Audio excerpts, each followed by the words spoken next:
Hello, boys and girls. I have a question for you today. What would happen if you were at home and your parents told you to clean your room and you didn't do it? You just went back to your room and started playing.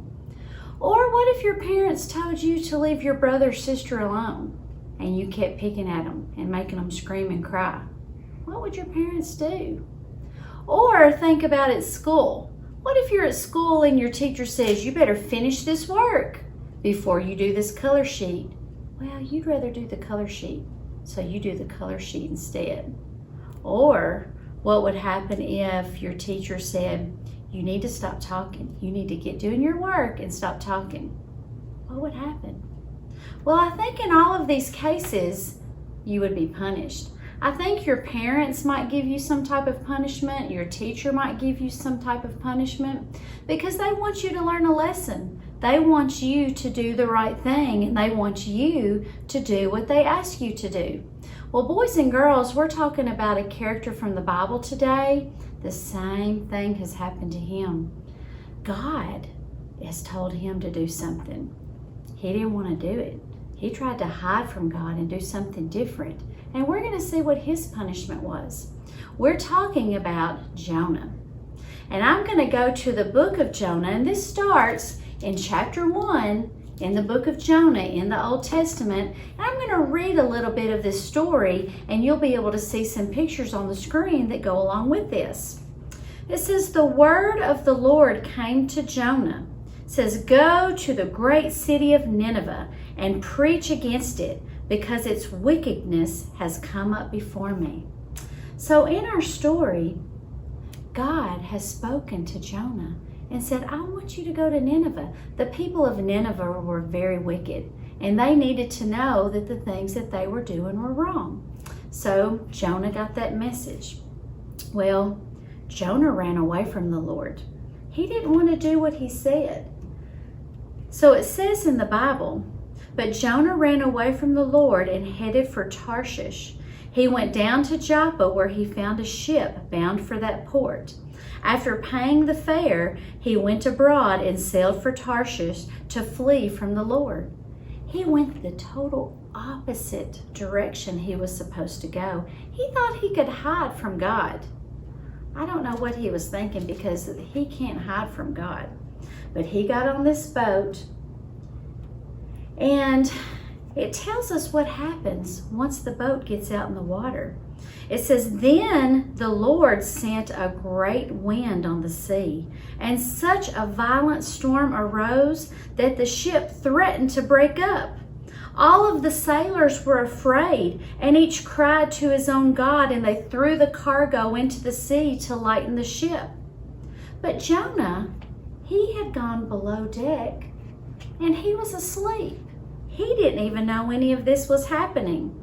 So the captain went down to him and said, how can you sleep? Get up and call on your God. Maybe he will take notice of us and we won't perish. Then the sailors said to each other, come, let us cast lots. Let's see who is responsible for what is going on here. And the lots fell on Jonah. So they asked him, tell us, who is responsible for making all of us be in danger like this? What did you do? Well, he answered, I am a Hebrew, and I worship the Lord, the God of heaven, who made the sea and the land. This terrified them.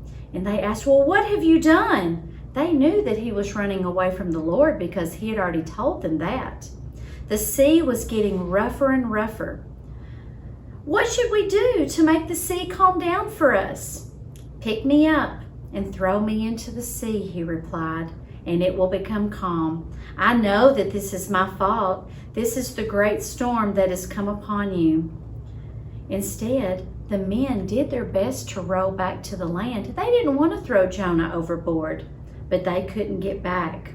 Then they cried to the Lord, oh Lord, please do not let us die for taking this man's life. Please do not hold us accountable for killing an innocent man for you. Oh Lord, let us do as you have pleased. So they took Jonah and they threw him into the sea. And as soon as they threw him into the sea, the water was calm. It says, the raging sea grew calm, and the men greatly feared the Lord. They offered a sacrifice to the Lord and made vows for him at that time. But then what happened to Jonah? Well, there he is. He's falling down into the sea. But look over on the edge of the picture. What do you see there? The Lord provided a great fish to swallow Jonah.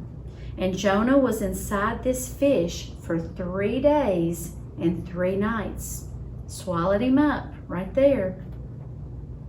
And now he is inside the fish's belly. He is there for 3 days and 3 nights. That's a long time. What did he do while he was in there? Well, chapter 2 in Jonah tells us Jonah prayed. He spent the whole time praying and talking to God and saying that I will do whatever I can to get out of this situation. And prayed and prayed. So then, after the 3rd day, the fish swam close to the land and spit Jonah out onto the land safely. It says, the Lord commanded the fish, and it spit Jonah onto the dry land. So now he is safe.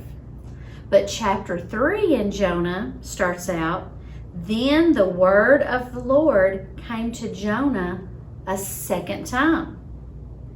Go to the great city of Nineveh and proclaim to the message I give you. Tell the people what I want you to tell them. What do you think Jonah did this time? He obeyed. He knew better. He had had his punishment. He didn't want that to happen again. So he obeyed the word of the Lord. He went to Nineveh. Now Nineveh was a very important city. A visit required 3 days. And on the 1st day, he began proclaiming the message that God wanted him to give. So Jonah learned a very important message. If God tells us to do something, we need to do it, or there's going to be a punishment. And we learn that in our lives every day. If we don't do something that our parents tell us to do, or our teachers tell us to do, then there can be a punishment for that as well.